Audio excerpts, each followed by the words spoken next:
We're going to be talking about trade. We're going to be talking about a lot of different things. Well, we're going to be talking about that with the Prime Minister.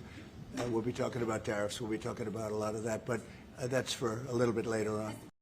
Well, it's a complicated agreement, more complicated maybe than any other agreement we have on trade, because, you know, we have natural conflict. We also have mutual love. You know, we have great love for each other. I love this. I love Canada, the people of Canada, and Mark feels the same way about here.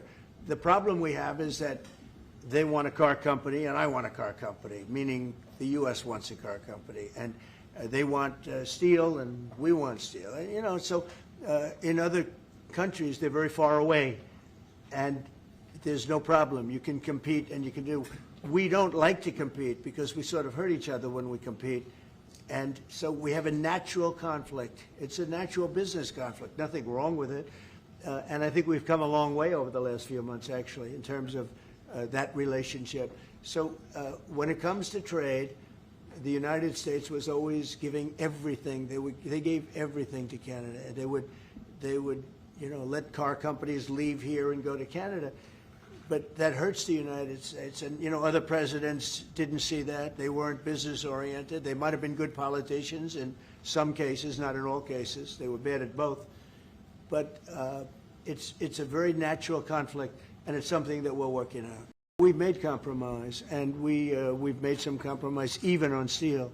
But, you know, we have the same basic authority and the same basic, this could be also a little bit of a conflict with other countries all over the world on steel, because we want to make our own steel. We don't want to bring steel in for the most part, but we will bring it in, and we do bring it in. We continue to bring it in from Canada, but there is a tariff to pay. Look, I understand that, and Americans don't want to buy cars that are made in Canada, you know. I mean, we have the same conflict. So there isn't, it's something that will get worked out. There's still great love between the two countries, but, you know, American people want product here. They want to make it here. A couple of months ago, we have over $17 trillion being invested now in the United States. As an example, again, we want Canada to do great, but, you know, there's a point at which we also want the same business. We're competing for the same business. That's the problem. That's why I keep mentioning one way to solve that problem is a very easy way. But we're competing for the same business. He wants to make cars, we want to make cars, and we're in competition. And the advantage we have is we have this massive market.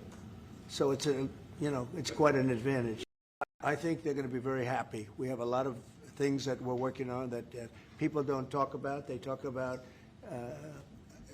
you know, competitiveness. He's a very competitive person. And they talk about things that we don't necessarily agree on. But I think they're going to walk away very happy. I think so. Mr. President, what is Canada giving you in return? If you say Mr. Carney is going to be leaving Washington happy, what's Canada giving you in return? Well, you'll find out. But I think the people of Canada, they will love us again. Most of them still do. If you say only 25%, I assume a lot of them. I think they love us. Will you sign a trade deal with Canada that doesn't include supply managed goods like dairy, for example? Well, a deal would include dairy. I mean, it's going to include everything. We'll do a comprehensive.